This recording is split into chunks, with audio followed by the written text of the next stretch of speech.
Hello everyone, welcome to exam Dost my dear students. मैं again आप लोगों के लिए लेकर आया हूं एक और जॉब नोटिफिकेशन।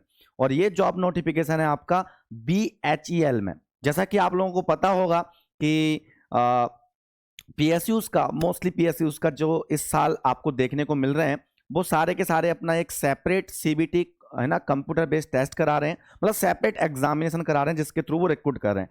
साथ ही साथ एक चीज और नोटिस करने को मिल रही है कि नंबर ऑफ वैकेंसीज भी हमें बहुत ज्यादा देखने को मिल रही हैं compare to previous cases. Okay, तो लास्ट ईयर से ही मैं ये एक मतलब एक ये नोटिस कर रहा हूं कि नंबर ऑफ वैकेंसीज जो पीएसयूज में है वो बढ़ती जा रही हैं कंपेयर टू प्रीवियस ईयर्स। तो अगर हम बात करें लास्ट ईयर, तो लास्ट ईयर बहुत ज्यादा वैकेंसीज पीएसयूज में आई थी। और इस साल भी हम देख रहे हैं कि शुरुआती जो आपका जनवरी मंथ है उसी में हम देख लें तो BEL भारत इलेक्ट्रॉनिक्स लिमिटेड की हमने ऑलरेडी मतलब एक ये नोटिफिकेशन का सेशन लिया था, उसमें BEL की वैकेंसीज के बारे में बताया था। तो आपको उसमें टोटल 250 वैकेंसीज दिखी थी। सेम वे मैं आज BHEL को लेकर आया हूं, इसमें भी एक ह्यूज अमाउंट ऑफ वैकेंसीज हैं। ह्यूज का मतलब ये नहीं होता कि 1 करोड़ वैकेंसीज आए हैं सीधा directly, but comparative to previous years की बात करें हम तो ये वैकेंसीज काफी अच्छी देखने को मिल रही हैं। तो BHEL में जैसे कि बहुत सारे बच्चों का एक सपना होता है कि एक पीएसयूज में जॉब करें, और वाकई में होना चाहिए, हर किसी का होता है। जब हम भी अपनी पढ़ाई करते थे तो हम लोगों का भी सपना यही होता था कि पीएसयूज मिले और पीएसयूज में जॉब करने का मौका मिले। बट कई बार ऐसा होता है, कोई पर्टिकुलर ईयर ऐसी होती है जिस टाइम पर कोई कैंडिडेट पास आउट हो रहा होता है तो उस टाइम पर वैकेंसीज कम आ जाती हैं एंड डेफिनेटली वो अपॉर्चुनिटीज उनके साथ मिस हो जाती है। बट ऐसा आप लोगों के साथ नहीं हो रहा है। आप लोगों के साथ एक गोल्डन अपॉर्चुनिटी है कि आप जब पास आउट हो रहे हैं या आप जब गेट एग्जाम की प्रिपरेशन कर रहे हैं, ठीक है, उस टाइम पर आपको ह्यूज वैकेंसीज देखने को मिल रही हैं। बट आपको लग रहा होगा कि सर आपने गेट एग्जामिनेशन के बारे में बात की और ये तो सेपरेट एग्जाम है, ऐसा आप क्यों बोल रहे हैं? तो मैं आपको बेटा बता दूं, तो गेट एग्जाम एक अल्टीमेट एग्जाम है जिसके थ्रू आपका टेक्निकल प्रिपरेशन हो जाती है। और इन पीएसयूज में कोई अलग से केमिस्ट्री और बायोलॉजी नहीं आ रहा है। इन एग्जामिनेशन में जो सीबीटी होगा इसमें वही सिलेबस आएगा, वही आपके टॉपिक्स होंगे जो आप गेट एग्जामिनेशन के लिए पढ़ते हैं। इसके लिए अलग से आपको बायोलॉजी पढ़ने की जरूरत नहीं है, आपको अलग से है ना मतलब हिस्ट्री जियोग्राफी पढ़ने की जरूरत नहीं है, आपको इसके लिए इकोनॉमी पढ़ने की जरूरत नहीं है, इसके लिए आपको कहीं से भी अलग से चार्टर्ड अकाउंटेंट की पढ़ाई नहीं करनी है। इसके लिए भी वही सिलेबस है जो आप इंजीनियरिंग में पढ़ते हैं और गेट की प्रिपरेशन के दौरान आप प्रिपेयर करते हैं। तो वही सिलेबस है, कोई अलग नहीं है, राइट। इसलिए मैंने गेट का नाम लिया। तो जो बच्चे गेट की तैयारी कर रहे हैं, 2025 में अपीयर होने वाले हैं, उनके लिए ग्रेट मोटिवेशन है कि आप एग्जाम देंगे गेट का तो आपके पास एक प्रेशर कम रहेगा और साथ ही साथ आपकी उस प्रिपरेशन के साथ साथ आपको अगले ही फ्यू मंथ्स में आपको ये डिफरेंट एग्जामिनेशन देने का मौका मिलेगा, जिनमें से किसी भी एक एग्जाम में अगर आपका एक दिन अच्छा निकल गया तो आपका पूरी लाइफ की जितनी भी आपकी मेहनत है, जो बचपन से आपने सपने देखे हैं आपके माँ बाप ने और आपने, वो सारे के सारे एक साथ पूरे हो सकते हैं, राइट। तो मैं स्टार्ट करता हूं इस BHEL के नोटिफिकेशन के बारे में आपको डिस्कस करना। बट पहले मेरा ये उद्देश्य था कि मैं आप लोगों के साथ वो बातें करूं जो वाकई में आप लोगों के लिए जरूरी है, क्योंकि इतना एक मिथ फैल जाता है जिसमें बच्चे के माइंड में कहीं ना कहीं ये चल रहा होता है, अरे अलग से एग्जाम हो गया तो अब ये डिफिकल्ट है हमारे लिए। ऐसा नहीं है, believe me, this is the benefit. Okay, और ये आपके फेवर में होता है। और इसका मैं रीजनिंग बता रहा हूं, ये फेवर में इसलिए होता है कि जब पीएसयूज का मतलब नोटिफिकेशन गेट के सेपरेट में निकलता है, तो मैं आपको बता दूं जब हम पढ़ाई करते थे उस टाइम पर जब पीएसयूज डिफरेंट मतलब अपना एग्जामिनेशन कंडक्ट कराते थे तो हमको हैप्पीनेस भी फील होती थी। साथ ही साथ हमारे टाइम पर अगर हम गेट की प्रिपरेशन करने वाले कैंडिडेट्स की बात करें तो उनका नंबर ही बहुत ज़्यादा था। जब मैं गेट की प्रिपरेशन करता था तो उस टाइम पर इलेक्ट्रॉनिक्स ब्रांच में गेट एग्जाम देने वाले 3,23,000 के आसपास लोग थे, मतलब 3.5 लाख के आसपास इसी ब्रांच में गेट एग्जामिनेशन देने वाले थे। और आज की डेट में आपके पास बहुत कम कैंडिडेट हैं। उसका रीजन ये है कि पीएसयूज का अगर सेपरेशन होता है तो ऑब्वियसली गेट में बच्चे जो अपीयर होते हैं उनका नंबर बढ़ जाता है, क्योंकि उनको अपॉर्चुनिटीज ज्यादा मिल रही होती हैं, राइट। तो अब यहाँ पर स्टार्ट करते हैं हम BHEL के बारे में। तो BHEL Bharat heavy electrical limited इसका पूरा नाम है, जिसके बारे में आपको पता होगा बिकॉज ये आपका सबका ड्रीम जॉब होता है, तो ऑब्वियसली ड्रीम जॉब के बारे में सबको पता भी होना चाहिए। तो BHEL आपका एक पब्लिक सेक्टर अंडरटेकिंग है। इसमें आपकी वैकेंसीज आई हैं इंजीनियर ट्रेनिंग के लिए। इंजीनियर ट्रेनिंग की 150 पोस्ट है इसमें से, और इन 150 पोस्ट में से बता दूं मैं मैकेनिकल वालों के लिए 70 पोस्ट है टोटल। और इसमें मैं मेंशन बार बार मैकेनिकल का इसलिए कर रहा हूं क्योंकि अभी रिसेंट टाइम में मैकेनिकल के लिए इतनी निगेटिव नेगेटिविटी फैलाई गई थी कि मैकेनिकल ब्रांच में अपॉर्चुनिटीज नहीं है, लेकिन मैं रिसेंटली नोटिफिकेशन में देख रहा हूं मैकेनिकल की वैकेंसी सब में डोमिनेट कर रही हैं। तो राइट, यहां से एक चीज सीखने को मिलती है कि जो कोर ब्रांच होती है हमारी, मैकेनिकल, सिविल, ईसी, इलेक्ट्रिकल, इनका कभी कोई तोड़ नहीं है। और यहां पर आप वैकेंसीज में देख रहे हैं ना, तो इस गवर्नमेंट ऑर्गेनाइजेशन के जितने भी नोटिफिकेशन हम देखते हैं उसी के बेस पर हम बच्चे को गाइड करते हैं। कहीं पर भी डीएस और एआई नहीं दिख रहा है यहां पर, है ना, यहाँ पर कहीं पर भी है ना कंप्यूटर साइंस की वैकेंसीज नहीं दिख रही। मतलब पीएसयूज का मतलब ही होता है ईसी, इलेक्ट्रिकल, मैकेनिकल, सिविल। तो जिसको भी गवर्नमेंट जॉब और एक सिक्योर जॉब चाहिए और अपना फ्यूचर बहुत बेहतरीन चाहिए जिसमें वो पहले से प्लान कर सके हर चीज को, कोई भी चीज खरीदते समय उसके माइंड में, बैक ऑफ द माइंड ये ना चले कि भैया 6 महीने बाद मेरी जॉब है कि नहीं है ना, वो पॉसिबल हो पाता है गवर्नमेंट जॉब में ही और पीएसयूज में। दैट्स वाई गवर्नमेंट जॉब हमेशा फर्स्ट चॉइस होती है। और ये जो हमारी पॉपुलेशन है लगभग 150 करोड़, अगर मैं बोल सकूं कि इतनी अगर है, तो उसमें से जितने भी युवा है ना, उनमें से सबकी प्राथमिकता जो होती है ना वो गवर्नमेंट जॉब ही होती है। जो हार जाता है वो सेकेंडली चीजें बातें करने लगता है कि चलो let's start the business. Okay, so first वही होता है कि सबका सपना होता है गवर्नमेंट जॉब और एक सिक्योर जॉब पाना। इसी के लिए सब लोग प्रिपरेशन कर रहे होते हैं, इतने सारे कैंडिडेट्स। ओके, सो बात करते हैं यहाँ पर वैकेंसीज की। तो मैकेनिकल में 70 है, इलेक्ट्रिकल में 25 है, सिविल में आपकी 25, इलेक्ट्रॉनिक्स ब्रांच की बात करूं उसमें 20 वैकेंसी है टोटल, केमिकल की बात करें 5 वैकेंसी और मेटलर्जी वालों की 5, टोटल ऐसे करके 150 वैकेंसीज हैं। और पीडब्ल्यूडी कैंडिडेट के लिए 7 अलग से वैकेंसीज यहां पर इंडिकेट की गई हैं। राइट, ये आपके इंजीनियर ट्रेनिंग के लिए, जिसके लिए आपको आपकी जो डिग्री है, ग्रेजुएशन मांगा गया है इंजीनियरिंग बैकग्राउंड में, either of the branch, mechanical, civil, respective branch में आपके लिए ग्रेजुएशन डिग्री होनी चाहिए। दूसरी जो वैकेंसीज हैं आपकी यहां पर, वो आपकी हैं सुपरवाइजर ट्रेनीज के लिए, वो टोटल वैकेंसी 250 है। तो यहां पर डिप्लोमा मांगा गया है। तो देख रहे हो आप, इंजीनियरिंग सेक्शन में नॉट ओनली डिग्री धारक, डिप्लोमा वालों के लिए भी अच्छा खासा डिमांड है, अच्छी खासी वैकेंसीज है, 250 वैकेंसीज है सोचो, जिसमें से 140 मैकेनिकल के लिए हैं। तो आप ये चीज ट्रेंड समझ सकते हो कि मैकेनिकल कितनी डोमिनेट ब्रांच है। इधर बात करते हैं हम इलेक्ट्रिकल की, कितनी डोमिनेंसी आ रही है, 55 वैकेंसीज हैं आपकी डिप्लोमा वालों के लिए, इलेक्ट्रॉनिक्स वालों के लिए 20 वैकेंसीज। तो हर पीएसयूज में अलग अलग चलता है, किसी में किसी ब्रांच की ज्यादा आती है, जैसे बीईएल में ईसी वालों की ज्यादा आती है हमारी वैकेंसीज, तो ऐसे रहता है। राइट, तो ये वैकेंसीज है। इसके लिए आपको क्या मांगा गया है, डिप्लोमा मांगा गया है। डिप्लोमा धारक होंगे वो इसमें आपको अप्लाई कर पाएंगे। ठीक है, अब मैं आगे चलता हूं। तो इसमें जो एग्जामिनेशन का पैटर्न है और एज लिमिट है, तो अपर एज लिमिट की बात करूं तो 27 ईयर है आपकी, किसके लिए, इंजीनियर ट्रेनिंग के लिए, जिसमें आपकी डिग्री मांगी गई है। इसमें 4 ईयर की फुल टाइम डिग्री की हो आपने, वो मांगा गया है। या 5 ईयर की आपकी इंटीग्रेटेड डिग्री हो, जो डुअल डिग्री करते हैं, बीटेक प्लस एमटेक कर रहे होते हैं। ठीक है, ठीक है। और उसके अलावा उसमें जो ब्रांचेस हैं वो वही ब्रांचेस जिनकी रिस्पेक्टिवली आपकी क्या निकली है, वैकेंसीज निकली हैं। सुपरवाइजर ट्रेनिंग में आपका फुल टाइम रेगुलर जो आपका डिप्लोमा है इंजीनियरिंग में, वो मांगा गया है आपका रिस्पेक्टिव ब्रांच में। ठीक है, अपर एज लिमिट उसमें आपकी थी 27 ईयर, और यहां पर भी 27 ईयर है। और यहां पर कट ऑफ डेट भी लिखी हुई है कि जिनका जन्म 1/2/1998 से पहले हुआ है ना, वो भाई साहब इस फॉर्म को फिलअप नहीं कर सकते। तो एज लिमिट भी आपकी यहां पर दिख रही है। ठीक है, अब आगे बढ़ते हैं इसमें। ठीक है, तो यहां पर एग्रीगेट मार्क्स वगैरह के लिए बात की गई है, जब शॉर्ट लिस्टिंग की बात चलेगी उसके लिए। ठीक है, पूरा का पूरा यहां पर ये फॉर्मेट गिवन है। इसके बाद मैं बता दूं यहां पर, तो यहां पर सब सेक्शन गिवन है कि मैकेनिकल ब्रांच के अंदर कौन कौन सी सब ब्रांचेस को कंसीडर किया जाएगा। तो मैं अगर इलेक्ट्रिकल के लिए आ जाऊं तो इलेक्ट्रिकल के लिए देखो, power engineering, electrical, high voltage engineering, क्योंकि अलग अलग यूनिवर्सिटीज अलग अलग नाम से इंजीनियरिंग की डिग्री देते हैं।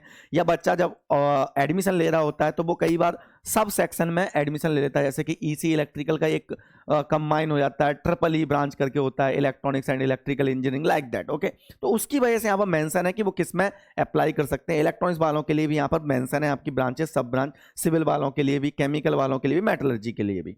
अब बात करते हैं हम यहाँ पर रिजर्वेशन के बारे में। यहाँ पर इंफॉर्मेशन गिवन है, तो रिजर्वेशन वही जो स्टैंडर्ड फॉर्मेट है हमारा गवर्नमेंट ऑफ इंडिया का, उसके अकॉर्डिंग आपका एज रिलैक्सेशन मिलता है। नेक्स्ट बात करते हैं सिलेक्शन प्रोसेस क्या है। तो सबसे पहले आपका सीबीटी होगा, कंप्यूटर बेस्ड टेस्ट एग्जामिनेशन, और उस सीबीटी के बाद आपको शॉर्टलिस्ट किया जाएगा। उसके बाद आपका इंटरव्यू होगा।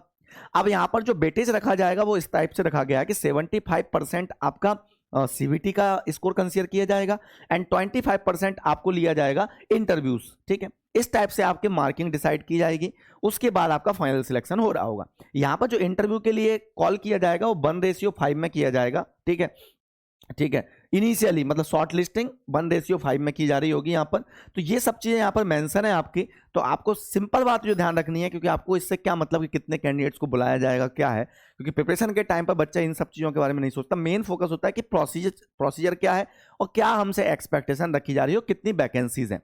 तो बात वही है कि सीबीटी और इंटरव्यू के बेस पर आपका यहाँ पर सिलेक्शन का क्राइटेरिया है। और यहाँ पर बेटेज जो फाइनल मेरिट का वो 75% सीबीटी का रहेगा, कंप्यूटर बेस्ड एग्जामिनेशन का, एंड 25% इंटरव्यू का रहेगा। ठीक है, यहाँ पर सिलेक्शन प्रोसेस पूरा रखा हुआ है यहाँ पर कंप्यूटर बेस्ड एग्जामिनेशन जो होगा। ठीक है, और उस कंप्यूटर बेस्ड एग्जामिनेशन के बारे में यहाँ पर लिखा है कि all prima facie eligible candidate है ना will have to appear for a computer based examination based on CBE marks. Candidate will be shortlisted for document verification in order to merit in ratio of 1:3 to the number of vacancies in each category. PWD candidates and ex-servicemen candidate will be accorded up to 40% relaxation for shortlisting as per 1:3 ratio. Initially all unreserved candidate along with reserve category इनको call किया जाएगा। तो ये पूरा का पूरा इसमें procedure रहने वाला है। ठीक है, और फिर इसके बाद डॉक्यूमेंट वेरिफिकेशन। तो मैं माफी चाहूंगा कि यहाँ पर इंटरव्यू के बारे में नहीं मेंशन है कहीं पर भी, तो सीधा आपका CBE एग्जाम है, कंप्यूटर बेस्ड एग्जामिनेशन। उसके बाद यहाँ पर डॉक्यूमेंट वेरिफिकेशन है, सीधा सेकंड स्टेज। तो फर्स्ट स्टेज वो है। ठीक है, बट अगर वहां पर रिक्वायरमेंट होती है किसी भी PSUs में, तो वो टाइम टू टाइम, क्योंकि उनमें एक लाइन मेंशन रहती है कि वी कैन चेंज द मतलब selection process as per the requirement. तो वहां पर कई बार केस ऐसा हो जाता है कि वो इंटरव्यू के लिए भी कर देते हैं। तो इसलिए आप पहले से चीजें प्रिपेयर रहा करो कि 2 स्टेज होती हैं सिंपल सा, एक test and then interview, right. But इसमें अगर बात करें तो यहाँ पर मेंशन नहीं है, यहाँ पर सिंपल मेंशन है कि आपका computer based examination stage first है एंड स्टेज सेकंड आपकी डॉक्यूमेंट वेरिफिकेशन है।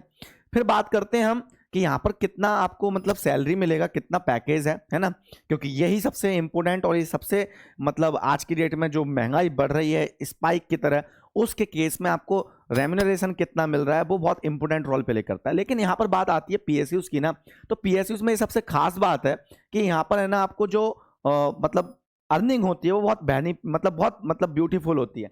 और यही वो रीजन है कि हर कैंडिडेट आज की डेट में इंजीनियरिंग करना चाहता है। और इंजीनियरिंग में इतना इंक्लाइंड क्यों रहता है, क्योंकि आज की डेट में जैसे कि मैं बात करूं, जैसे कि आपकी टीचर की पोस्ट भी होती है स्कूल्स में, तो अगर आप एक स्टेट में लेकर जाएं आप, तो वो उसमें जो आपको सैलरी मिल रही होती है 40,000 के आसपास मिल रही होती है, उससे कम ही 34,000। अगर आप ग्रेड 1 में हैं टीचर, मान लो आप मध्य प्रदेश की बात करूं मैं वहां पर, ठीक है, बट उसके कंपेयर में आप PSUs में जाते हैं तो दुगनी हो जाती है सैलरी एटलीस्ट। तो ये आपका एक रीजन है जिसकी वजह से लोग एनकरेज होते हैं इंजीनियरिंग के टुवर्ड्स जाना, क्योंकि यहां पर आपको जो पैसा और पैकेज मिलता है ना वो कंपैरेटिवली आपको बहुत अच्छा मिलता है। और वही पैकेज मिल रहा होता है जो सबसे आपका हाईएस्ट पॉसिबल हो सकता है इंडिया में, किसी भी गवर्नमेंट ऑर्गेनाइजेशन में उस लेवल तक आपका PSUs में पैसा मिल रहा होता है। इस वजह से PSUs फर्स्ट चॉइस रहती है आपकी।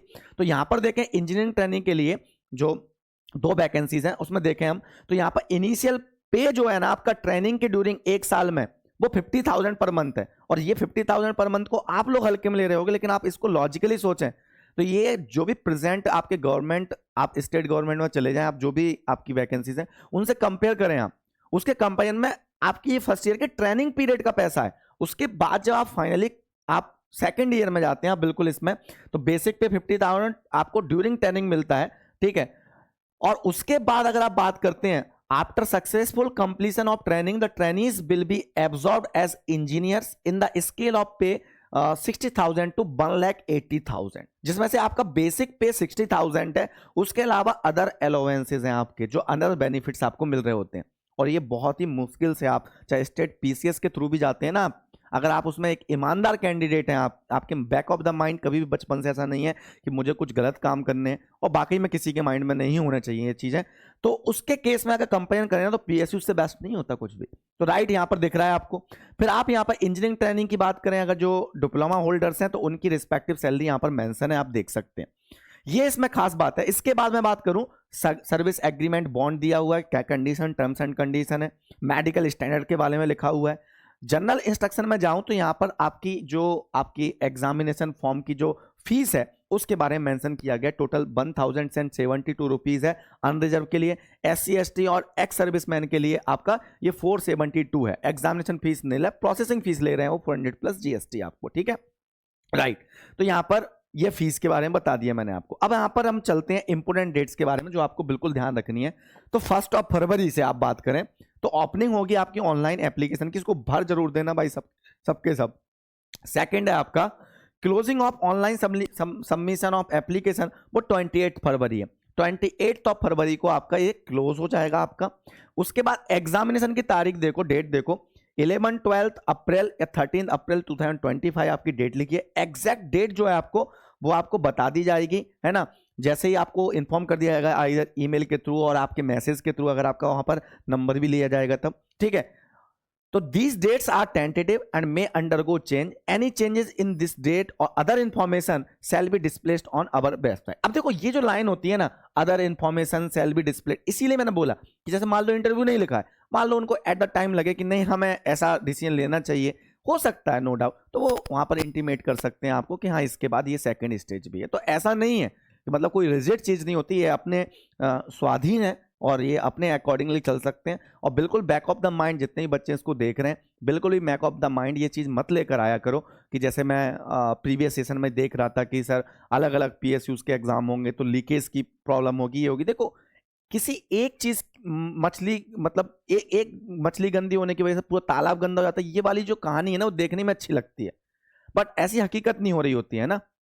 क्योंकि भाई ऐसा नहीं है कि कोई एक चीज अगर एक किसी एग्जामिनेशन में कोई फेलियर हो गया, कोई प्रॉब्लम हो गई, तो हम सब पर आपेक्ष नहीं लगा सकते ना आचे। क्योंकि आपको पता होना चाहिए कि हर इंसान की मेंटलिटी अलग है, हर ऑर्गेनाइजेशन का सिस्टम अलग है, हर ऑर्गेनाइजेशन में हर तरीके के लोग होते हैं, है ना।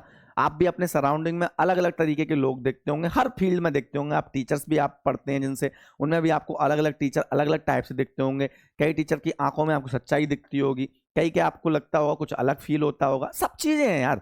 तो ये सब चीज़ें हैं ना, तो इनको कभी जनरलाइज मत किया करो।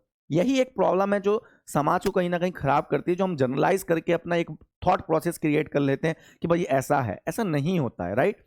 नो डाउट हमारा गेट एग्जामिनेशन जो होता है उस पर हमारा ट्रस्ट बहुत ज़्यादा होता है, बिकॉज वहाँ पर इतने सालों में कभी भी ऐसी कोई मतलब इशूज़ कभी भी सामने प्रकट होकर नहीं आया है, ठीक है। बट टाइम टू टाइम कई चीज़ों में चेंजेस होते हैं, चेंजेस को हमें अडॉप्ट करना चाहिए, एक्सेप्ट करना चाहिए, उससे निराशा नहीं होना चाहिए हमें कभी भी। हमें कोई चीज़ के अगर मतलब कोई नेगेटिव एस्पेक्ट दिख रहा है तो हमें पॉजिटिव एस्पेक्ट भी देखने चाहिए।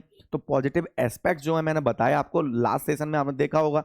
बाकी मैं इस सेशन में फिर भी इतना बोल रहा हूँ, वैसे मैं जॉब नोटिफिकेशन तक सीमित रहता हूँ, इसलिए बोल रहा हूँ क्योंकि बच्चे के माइंड में कभी डिमोटिवेशन नहीं आना चाहिए, ठीक है। उसको सही राह मिलनी चाहिए, और राह यही है बेटा सही कि ये आपके बेनिफिशियल में, क्योंकि आपको मल्टीपल अटेम्प्ट्स मिलेंगे। जैसे कि इसकी डेट लिखी हुई है 11-12 अप्रैल, आप गेट एग्जामिनेशन दोगे, आप पहले से बहुत अच्छे से प्रिपेयर्ड रहे होगे आप एग्जामिनेशन के लिए, लेकिन एग्जाम आते आते समय अभी आप में से कई लोगों को ऐसा लग रहा होगा कि सर काश मुझे 10 डेज और मिल जाए, मेरा रिवीजन नहीं हो पा रहा है। तो देखो वो जो काश 10 डेज वाली है, मेरे को पता है, ये 10 साल 12 साल के जो एक्सपीरियंस होते हैं टीचर को, उनको पता होता है कि एक बच्चे के माइंड में क्या चल रहा है। आप केवल अपना एक्सपीरियंस देख रहे होते हो 1 साल का, एट प्रेजेंट मोमेंट का। हम उन सब बच्चों को माइंड में लेके चलते हैं जो 10 साल से हमने जिनको गाइडेंस किया है। तो वहां पर समझ में आता है कि लास्ट मोमेंट पर अभी आप में से भी कई लोग बोलेंगे कि सर काश मुझे बस 10 दिन और मिल जाए, मेरा थोड़ा बस 2 सब्जेक्ट में रिवीजन से रह जा रहे हैं। तो देखो वो जो चीज होती है ना, उसकी वजह से कई बार आप एग्जाम में कॉन्फिडेंस खो देते हैं और उस एग्जाम में उतना अच्छा परफॉर्म नहीं कर पा रहे होते हैं। लेकिन फिर जैसे ही आपका गेट एग्जाम हुआ, उसके बाद फिर आपको काफ़ी टाइम मिल रहा है अप्रैल तक के लिए, तो आपकी वो जो प्रॉब्लम है कि भाई मैंने लास्ट मोमेंट पर 2-3 सब्जेक्ट में रिवाइज होने से रह गए, तो आप यहाँ पर कर सकते हो। फिर जब आप इस एग्जाम में अपीयर होगे, आप ओबियसली उसको अच्छे से अटेम्प्ट कर पाओगे। और बात मैं बता दूं कि जब भी कोई भी PSUs का जो टेक्निकल बेस्ड एग्जामिनेशन है, उनका सिलेबस भले ही मेंशन ना हो, उसमें आएगा वही जो आपने अपने इंजीनियरिंग में पढ़ा है और स्पेसिफिकली गेट में पढ़ा है। क्योंकि उनको भी पता होता है, वो बिल्कुल एकदम ऐसा कोई आदमी नहीं बेटा जो आर्ट बैकग्राउंड से हो, वहां पर उनको भी पता है कि अगर वो मैकेनिकल इंजीनियर वालों को रिक्रूटमेंट कर रहे हैं तो उनके लिए सिलेबस क्या होना चाहिए। तो टेक्निकल आपका जो पेपर होता है उसमें पूरा वही गेट सिलेबस रहेगा। इसके लिए आपको बहुत अलग से पढ़ने की जरूरत नहीं है कि आप अलग से किताबें पढ़ने लगे, राइट। आपने जो गेट के लिए प्रिपरेशन की है वो मोर देन सफिशिएंट होती है, वो सारे एग्जाम को कवर कर लेती है। इसीलिए गेट जो एग्जाम है ना, उसको बहुत प्रॉपर एग्जाम माना जाता है, क्योंकि उसको रिकमेंडेशन या उसके आधार पर जो रिक्रूटमेंट होते थे PSUs में, वो इसी वजह से होते थे, बिकॉज उनको यही समझ में आता है कि ये सबसे बेस्ट सिलेबस है, राइट। अब व्हाट एवर द रीजन जिसकी वजह से अलग से मान लो नोटिफाइड हो रहे हैं, अलग से CBT ले रहे हैं, ठीक है, हमारे लिए तो बेनिफिशियल है ना, तो हमें उस पर फोकस करना चाहिए, राइट। और वो आपको दिख भी रहा है। अभी आपका 2 तारीख को एग्जाम है, मान लो इलेक्ट्रिकल वालों का, और शायद 15 को हमारा EC वालों का है। आप लोग खुद अपने आप से पूछें कि आपको अभी एग्जाम की प्रिपरेशन में कैसा फील हो रहा है। आपको कहीं ना कहीं लग रहा होगा कि काश मुझे 1 मंथ और मिल जाए, मैं शायद लेट तैयारी करना स्टार्ट किया। तो वो केस में आप इस एग्जाम पर जब टारगेट कर लेंगे, गेट पर पहले गेट पर फोकस करोगे, उसके बाद आपको जो टाइम मिलेगा ना, ये आपके लिए यूटिलाइजेशन हो जाएगा और आप हो सकता है कि ऐसे एग्जाम में, इसमें या बीएल में अच्छा करके आ जाएं और पता पड़ा आपका वहां सिलेक्शन हो जाए, फिर उसके बाद आप बोल रहे हो थैंक यू सर, आपने जो मोटिवेट किया, राइट। तो ये चीजें ध्यान रखनी होती है। उसके अलावा मैं आप लोगों को बेटा बता दूं, तो हमारे एग्जाम दोस्त प्लेटफॉर्म पर अभी गेट 2026 और 27 के लिए नए बैचेस स्टार्ट हुए हैं और उन नए बैचेस पर अभी रिपब्लिक डे का ऑफर चल रहा है, मैक्सिमम 30% डिस्काउंट चल रहा है। उस डिस्काउंट का यूटिलाइजेशन कीजिए।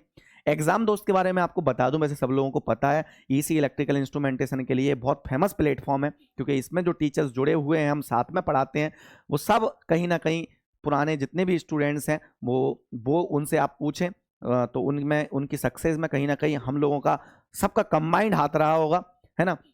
और आज जो पढ़ रहे होंगे बच्चे एट प्रेजेंट और ये 2025 में जाने वाले होंगे, वो सभी इस चीज से परिचित होंगे। तो मैं बता दूं कि यहाँ पर आपको वन स्टॉप सॉल्यूशन मिलता है ईसी इलेक्ट्रिकल इंस्ट्रूमेंटेशन के लिए। सब्जेक्ट वाइज कोर्सेज भी अवेलेबल हैं, आपको किसी पर्टिकुलर सब्जेक्ट में दिक्कत है तो आप वहां पर जा सकते हैं। और अगर आप फुल कोर्स, फुल फ्रेश तैयारी करना चाहते हैं तो गेट 2026-27 के लिए न्यू बैचेस स्टार्ट हो रहे हैं आपके, और उन नए बैचेस पर मैंने बोल दिया कि आपको मैक्सिमम डिस्काउंट चल रहा है, तो उसका आप लाभ उठाइए। Thank you very much for watching this video. Please like, share and subscribe the channel, और इसको शेयर जरूर कीजिए सो दैट मैक्सिमम स्टूडेंट तक पहुंचे, क्योंकि इसमें जॉब नोटिफिकेशन के साथ साथ मैंने एक वो बातें ही बताई हैं जो आप लोगों के लिए इंपॉर्टेंट हो सकती हैं। तो आप जरूर शेयर कीजिए, जो बच्चे किसी के माइंड में बैक ऑफ द माइंड कोई भी नेगेटिविटी चल रही हो तो वो शायद चेंज हो सके, क्योंकि मेरी बातें ज़्यादातर बच्चों को प्रभावित करती हैं। क्योंकि बच्चा, मुझे लगता है, जैसा मेरे कलीग्स मेरे से बोलते हैं कि सर आपसे बच्चे बहुत ज़्यादा कनेक्टेड फील करते हैं। सो आई होप सो कि आप स्टिल कनेक्टेड फील करते हैं and you enjoy watching me a lot. Thank you very much, bye bye.